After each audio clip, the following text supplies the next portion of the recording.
අයිබෝවන් මම ආයුර්වේද වෛද්‍ය හසනිල් එල්වල. අද මම ඔයාලත් එක්ක කතා කරන්නේ කාන්තාවන්ටම විශේෂිත වෙච්ච මාතෘකාවක් වෙන ආර්තව හරණය සම්බන්ධයෙන්. ඔයාලා බොහෝ දෙනෙක් දන්නවා ඇති සාමාන්‍යයෙන් කාන්තාවන්ගේ මාසික ඔසප් චක්‍රය වයස අවුරුදු 45-55 අතර කාලයේදී ස්වභාවිකවම නවතිනවා කියලා. ඒකට තමයි අපි ආර්තව හරණය කියලා කියන්නේ. මේකෙදි සිද්ධ වෙන දේ තමයි මෙතෙක් ස්ත්‍රී ශරීරයේ නිෂ්පාදනය වෙච්ච කාන්තා ඩිම්බ. ඒ කියන්නේ ප්‍රජනනයට අවශ්‍ය ඩිම්බ නිෂ්පාදනය සම්පූර්ණයෙන් නැවතිලා කාන්තාව සතු දරුවන් සෑදීමේ හැකියාව නැවතීම.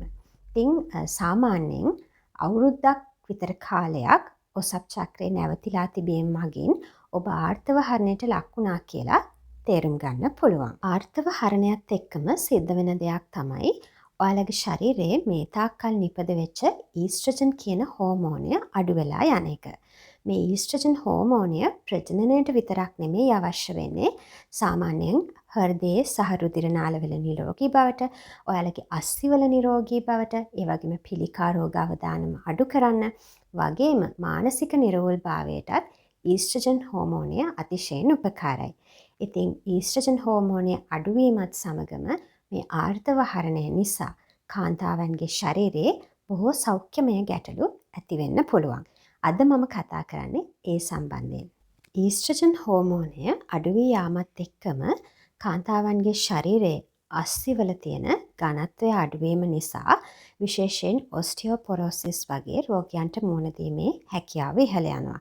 ඒ වගේම තමයි ඊස්ට්‍රජන් හෝමෝනය මේද පරිවෘත්තිය මේදේ ශරීරය තුළ ක්‍රියාත්මක කිරීමට බලපාන නිසා ආර්තව හරණයෙන් පස්සේ විශේෂයෙන් කාන්තාව තරබාරු වීමක් අපිට දකින්න පුළුවන්.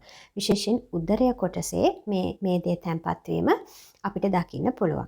ඒ වගේම තමයි හෘදය සහ රුධිර නාලවල ක්‍රියාකාරීත්වයට ඊස්ට්‍රජන් හෝමෝනය බලපාන නිසා ආර්තව හරණයෙන් පස්සේ කාන්තාවන්ගේ හෘද රෝග අවදානමත් ඉහළ යනවා. ඒ වගේම ආර්තව හරණයෙන් පස්සේ යෝනි මාර්ගයේ ඇතිවන වියලි ස්වභාවය සහ ලිංගික කටයුතු කෙරෙහි උදාසීන බවක් ඇති වෙන්න පුළුවන්. ඒ වගේම රාත්‍රී අධික විදියට එකවරම දහඩිය දැමීම, එකවරම ශරීරයේ රස්නයක් ඇතිවීම, අපි ඒකට කියනවා hot flashes කියලා. ඒ වගේම කාන්තාවන්ට නිතර අමතක වීම, මානසික ඒකාග්‍රතාවෙන් තොරවීම, හේතුවක් නැතිවම ඉතා දුක්බර ස්වභාවයකට පත්වීම වගේ මානසික ව්‍යාකූලතාත් මේ ඊස්ට්‍රජන් හෝමෝනය අඩුවීම නිසා කාන්තාවන්ට ඇති වෙන්න පුළුවන්. ශරීරයේ අඩු වෙලා යන මේ ඊස්ට්‍රජන් කියන හෝමෝනය හෝමෝන් රිප්ලේස්මන්ට් තෙරපි එකක් විදියට අපිට පිටතින් ලබා ගන්න පුළුවන් වුණත් එහිදී ඇතිවන පිළිකා රෝග අවදානම නිසා අපිට මේක එච්චර හොඳ ප්‍රතිකාරයක් විදියට හඳුන්වන්න බෑ. ආර්තව හරණයෙන් ඇතිවන පීඩා වළක්වා ගන්න අපිට එදිනදා ගන්න පුළුවන් ආහාර වර්ග ගැන අවධානය යොමු කරන එක ඉතාමත් වටිනවා. මේකෙදී සාමාන්‍ය ඊස්ට්‍රජන් හෝමෝනය වගේම ක්‍රියා කරන ශාක වලින් ලබාගත හැකි ෆයිටෝ ඊස්ට්‍රජන් කියන සංයෝගය සහිත ආහාර වර්ග වලින් ලොකු උපකාරයක් ලබා ගන්න අපට පුළුවන්. ෆයිටෝ ඊස්ට්‍රජන් හොඳින් අඩංගු ආහාර වර්ග විදියට සෝයා වලින් නිෂ්පාදිත සෝයා බෝංචි, සෝයා කිරි, ටෝෆ් වගේ ආහාර, ඒ වගේම ඇට වර්ග අතරින් ගත්තාම හන ඇට, තල ඇට, සූර්යකාන්ත ඇට, උඳු ඇට වගේ දේවලුත්, ධාන්‍ය වර්ග අතරින් තිරිඟු, ඕට්ස් ආදී දේවල්, ඒ වගේම බ්‍රොකෝලි, කහ, කැරට්, නිවිති ආදී ආහාර වර්ගත්, පළතුරු වගේ දේවල් වලින් ගත්තාම දෙලුම්, ඇපල්, බෙරි වර්ග ආදියත් ෆයිටෝ ඊස්ට්‍රජන් බොහොමයක් අන්තර්ගත වෙන ආහාර විදියට අපිට හඳුන්වන්න පුළුවන්. ඒ වගේම ආයුර්වේදයේ විශේෂයෙන් අපි හාතවාරිය අල කැඳ විදියට හෝ සතියට කීපවරක් පාවිච්චි කරන්න පුළුවන් ආර්තව හරණයේ ගැටලු මඟහරවා ගන්න. ඒ වගේම විශේෂිත ආයුර්වේද ඖෂධ තියෙනවා ආර්තව හරණය නිසා ඇතිවන දාහ තත්ත්වය මඟහරවා ගන්න. ඒකට උදාහරණයක් තමයි චවන ප්‍රාශාවලේහි කියන්නේ.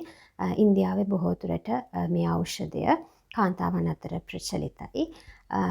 ඉතින් මේක නියමිත මාත්‍රාවෙන් වෛද්‍ය උපදෙස් අනුව ආර්ථව හරණයට ලක් වූ කාන්තාවන්ට පරිභෝජනය කරන්න පුළුවන්. ඉතින් ඒ වගේම vitamin B, vitamin D, calcium අඩංගු හොඳ පෝෂ්‍යදායී ආහාර වේලක් ආර්ථව හරණයෙන් පස්සේ ඔබ ලබා ගන්න ඕනේ. ඔබේ ආස්ති දුර්වල වීම සහ අනිකුත් සංකූලතා අවම කරගන්න. ඒ වගේම සුවනින්දක් අත්‍යවශ්‍යයි. ඒ වගේම මානසික ව්‍යාකූලතාවය මගහරවා ගන්න යෝගාභ්‍යාස, භාවනා වැනි ක්‍රියාකාරකම් වලට යොමු වෙන්න පුළුවන්. ආර්ථව හරණය නිසා කාන්තාවන්ගේ ජීවිතේ අනවශ්‍ය ගැටලුකාරී තත්ත්වයන් ඇති කරගන්න ඕන නැහැ. අපි ගන්න ආහාර පාන එක්කම විහරණ එක්කම අපිට මේ ගැටලු මගහරවාගෙන සාමාන්‍ය දීපේතක් ගෙවන්න හැකියාව තියෙනවා. ඉතින් ස්වභාව දහමට අපි කිසි කෙනෙක්ට අභියෝග කරන්න බෑ. ඉතින් මේකත් ස්වභාවික ක්‍රියාවලියක් වයසත් එක්කම ඇතිවෙන. නමුත් අපි අවශ්‍ය දැනුම අරගෙන සංකූලතා මගහරවාගෙන කටයුතු කරනවා නම් අපිට නිරෝගී සුවබර දිවියක් ගත කිරීමේ හැකියාව තියෙනවා. ඉතින් මගේ YouTube channel එක Dr. Hasani ඒක subscribe කරන්න. මම දිගටම ඔයාලට වටිනා සෞඛ්‍ය උපදෙස් ලබා දෙන්න බලාපොරොත්තු වෙනවා. ඉතින් සියලු දෙනාටම හිතායු, සුඛායු, දීර්ඝායු යනුවෙන් ප්‍රාර්ථනා කරමින් සුවබර දිවියකට ආසිරි පතනවා. ස්තුතියි.